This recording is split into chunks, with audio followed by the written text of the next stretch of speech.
అంటున్నారని వచ్చేసామండి. ఇక రాజమండ్రి పై నుంచి రైలు కింద నుంచి లండన్ నుంచి లడికిన రాత్రి వచ్చేసానండి. నేను వస్తా దొరగారు మీ కోరికని గుమ్మడికాయంత బంగారాన్ని తీసుకొస్తుంటే కుక్క ముట్టుకోకుండా కుక్క తోక ముట్టుకుంది విజయవాడ బస్ స్టాండ్.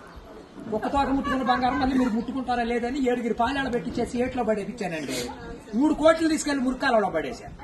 మా ఇంట్లో కోట్లు కుక్కలు తింటుంటాయండి, లక్షలు లక్కలు తినేస్తుంటాయి. ఎలుకలు తినేసి చిల్లర చీమలు తినేసేస్తాయి.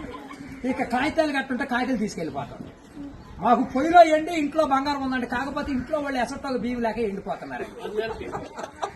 గురుగారు మీకు ఏమన్నా డబ్బుకి కానీ ధాన్యానికి కానీ ఏమన్నా లోటుగా ఉంటే మాకు కౌరు చేయండి, మేము పంపించేస్తాం.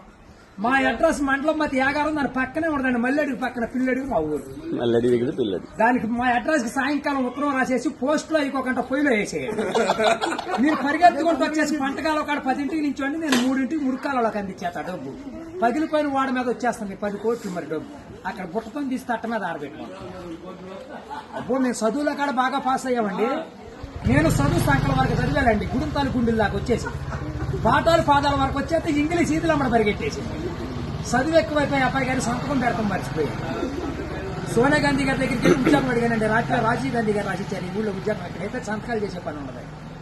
ఈ ఊళ్ళో ఉద్యోగం రాసాక ఒక పని దొరికిందండి. ఈ మధ్యన ముసలి అంతా ఉండకూడదని పొద్దున్న మా డిపార్ట్మెంట్కి ఆర్డర్ వచ్చింది. ముసలి ఉన్న కాడి నుంచి అత్తాకోడళ్ళు పోట్లాడుకుంటున్నారు. అత్తలు అడుగులో పడిపోతుంది, కోళ్ళు వచ్చి గొంతులో పడిపోతుంది, మంచం ఎక్కేస్తుంటే అన్ని అడుగు మీద కూర్చోండి.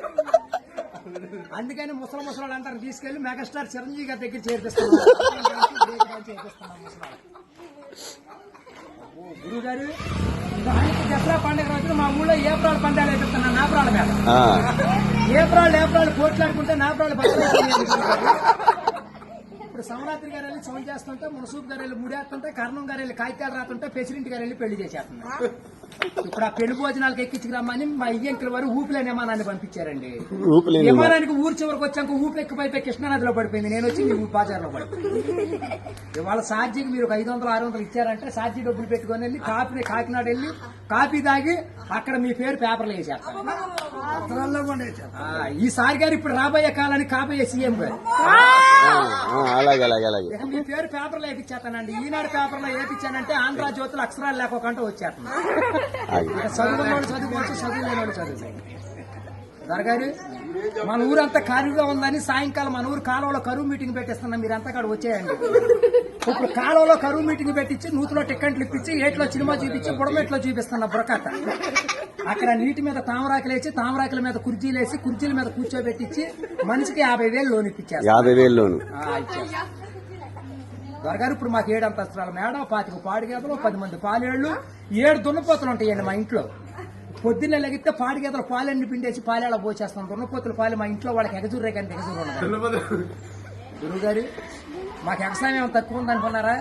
ఏట్లో 700 ఎకరాలు మాదేనండి. సముద్రంలో సగం ఆటా ఉంది. పల్లాలో 25 ఎకరాలు ఉంటే విజయవాడ కృష్ణానదిలో బ్యారేజ్ కట్టే పక్కన 55 ఎకరాలు నా పేరునే ఉందండి. నేను ఆటలు ఏమేమి పండిస్తున్నాను అనుకున్నారు? ఈ మధ్య జనాలంతా ఎక్కాలంటుంటే ఎక్కుళ్ళు వచ్చేస్తున్నాయి, బీబీట్లు తింటే సుకర్లు వస్తున్నాయి, చిట్టిపోరు తింటే చిందులు వేస్తున్నారు, మగసిరులు తింటే మతులు పోతున్నాయి అని చెప్పి ఇప్పుడు నేను చీమలతో సముద్రం మధ్యన దున్నిచ్చి, నక్కలతో నారు తెప్పించి, చుంచులతో ఊడిపించి, ఎలుకలతో కోపించి, కాకులతో కాటా పెట్టిస్తే ఎకరానికి 95 బత్తాలు పడుతున్నాయి తోకలేనట్టు. మీకేమన్నా కావాలంటే చెప్పండి, సాయంకాలం ఆఫీస్ కాడికి వస్తాను, ఒక లారీలో ఒకటి మీ ఇంటికాడ పంపించాను. మరి పంపించండి, మళ్ళీ మా ఆఫీస్ వచ్చిన కొనుగోలేదు, లక్షలకు వచ్చిన కరువు లేదు. కోట్లు కుక్కలు వేసినా, లక్షలు నక్కలు వేసినా కానీ మేము కాఫీ దగ్గర కాకినాడ వెళ్ళిపోవాలి, భోంచేతకి బొమ్మ వెళ్ళిపోవాలి, నిద్ర చేతకి నీలగిరి వెళ్ళిపోవాలి. ఈ మధ్యన ఏది చూద్దాం.